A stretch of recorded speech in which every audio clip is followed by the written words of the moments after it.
আসসালামু আলাইকুম এভরিওয়ান, কি অবস্থা সকলের? কেমন আছেন সবাই? আশা করি সবাই অনেক ভালো আছেন। তো চলে আসলাম অনেক দিন পর আরও একটি নতুন ব্লগ নিয়ে।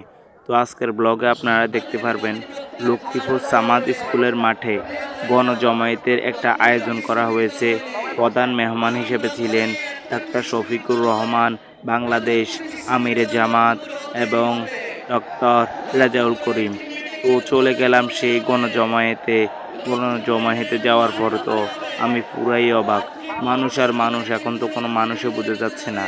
কিন্তু যে পরিমাণে মানুষ হয়েছে কিছুক্ষণ পরে আমি শুধু ভিডিওটা ধারণ করে রেখেছিলাম পরবর্তীতে দেখার জন্য। তো ভিডিওতে বেশি কথা না বলে আমরা পুরো ভিডিওটি সুন্দরভাবে দেখতে থাকি। আর ভিডিওর মধ্যে যদি আমার কোনো ভুল ভ্রান্তি থেকে থাকে তাহলে সেটা ক্ষমার দৃষ্টিতে দেখবেন। আর ভিডিওটি ভালো লাগলে অবশ্যই আরেকজনকে দেখার সুযোগ করে দেবেন একটা শেয়ার করে। তো আমি এখান দিয়ে চলে যাচ্ছি, চলে যাইতে যাইতে সামনে গিয়ে দাঁড়ালাম একটু আপনাদের জন্য কিছু দৃশ্য ধারণ করার জন্য। এখানে গিয়ে দাঁড়ার পর তখনও স্বাভাবিক অবস্থায় ছিলাম। কিছুক্ষণ পরে এত পরিমাণ মানুষ হয়েছে যে একটু দাঁড়ানোর সুযোগ পাচ্ছি না, বসারও সুযোগ পাচ্ছি না। তো যাদের ধৈর্য আছে একমাত্র তারাই আমার এই ভিডিওটি দেখবেন, আর না হয় যাদের ধৈর্য নেই তারা ভিডিওটি দেখার দরকার নেই। তো এখানে আমাদের মান্দারি 14 নং মান্দারি ইউনিয়নের আমিরে জামাত তিনি এখানে হাই দিয়ে দিল। সামনে গেলাম, সামনে গিয়ে আপনাদের জন্য ভিডিও ধারণ করার চেষ্টা করতেছি। এত পরিমাণ মানুষ হয়েছে, আমার হাতের আমার ক্যামেরা এবং আমার স্ট্যান্ড কোনোটাই কাজ করতেছিল না। এত মানুষের ভিতরে আমার ভিডিওটা এখন দেখা যাচ্ছে যে লড়াছড়া করতেছে। তো বেশি বকবক না করে আমরা মূল ভিডিওর দিকে যাই। তো আমরা একদম সামনে আসার চেষ্টা করেছি ভিডিও করার জন্য, কিন্তু সামনে যত যাচ্ছি আর যেতে পারতেছি না। তো সামনে গিয়ে একটু দাঁড়ালাম, দাঁড়ার পর আপনাদের জন্য ভিডিও ধারণ করলাম।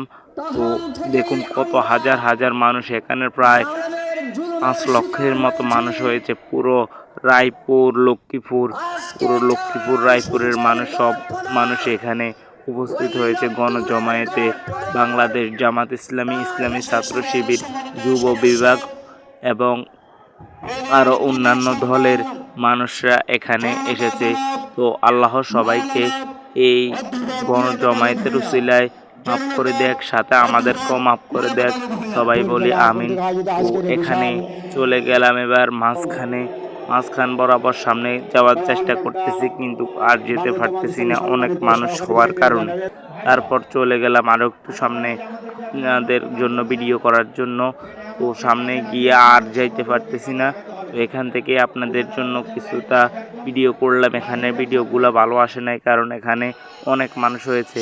তারপর চলে আসলাম পিছনে আসার পর দেখুন কত হাজার হাজার হাজার হাজার মানুষ, কোনো গুণ শেষ করা যাবে না। তারপরে এবার দেখুন কিছুক্ষণ পর মানুষ কমছে আবার বাড়তেছে। তো যাইতে আসি কোনো শেষ হচ্ছে না। এত বিশাল বড় মাঠ লক্ষ্মীপুর সামাদ স্কুলের মাঠে। তো চলে আসলাম এবার মাঝখান বরাবর এসে একটু বসার চেষ্টা করতেছি, কিন্তু দেখি বসতে পারি কিনা। আপনারা পুরো ভিডিওতে যাই দেখেন না কেন সব কিছু ধারণ করতে আমার অনেক কষ্ট হয়েছে। আপনারা ভিডিওর মধ্যে লক্ষ্য করে দেখতে পারেন যে উপরে অনেক রোদ উঠতেছে। তখন সময় ছিল প্রায় 10টা থেকে 10:30 পর্যন্ত। তখন প্রায় অনেক রোদের জন্য আমি আমার চক্ষু দুটোকে সোজা করতে পারতেছি না। সামনে মানুষ, পেছনে মানুষ, মানুষের ঠেলায় কোনো উঠা যাচ্ছে না, বসা যাচ্ছে না। তবুও আপনাদের জন্য ভিডিওগুলো ধারণ করা। এখনই আপনারা দেখতে পেয়েছেন মানুষের টলবল, কারণ এখন বাংলাদেশ জামাত ইসলামের আমিরে জামাত ডাক্তার শফিকুর রহমান স্টেজে আগমন করেছেন, তাই মানুষের এত ভিড়। তো তিনি আমাদের লক্ষ্মীপুরে আগমন করেছে, এটা আমাদের জন্য অনেক সৌভাগ্যের ব্যাপার। তো আমি এখানে বসে আছি মানুষের চিপার ভিতরে কোনো প্রকারে। তারপরে অনেক কষ্টের পর এখানে বসেছিলাম শুধুমাত্র আপনাদের জন্য ভিডিওটি ধারণ করার জন্য। তো যাদের ভিডিওটি ভালো লেগেছে অবশ্যই লাইক কমেন্ট শেয়ার করে পাশে থাকবেন। আর এবার আমাদের সবাই যাওয়ার পালা। আমাদের অনুষ্ঠান শেষ হয়ে গেছে, এখন মানুষ কিভাবে যাইতেছে শুধু এখানেই লক্ষ্য করে দেখেন। মানুষ আর মানুষ, মানুষ আর মানুষ, কোনো মানুষ শেষে হচ্ছে না। এত পরিমাণ মানুষ হয়েছে, প্রায় 3-4 লাখ মানুষ তো হবেই। লাখ হিসাব করলে একটু ভুল হবে, কিন্তু তবুও লাখের থেকেও কম নয়। তারপরে আমরা চলে আসলাম স্টেশনে। তো আজকের জন্য ভিডিওটি এখানে সমাপ্তি। আসসালামু আলাইকুম।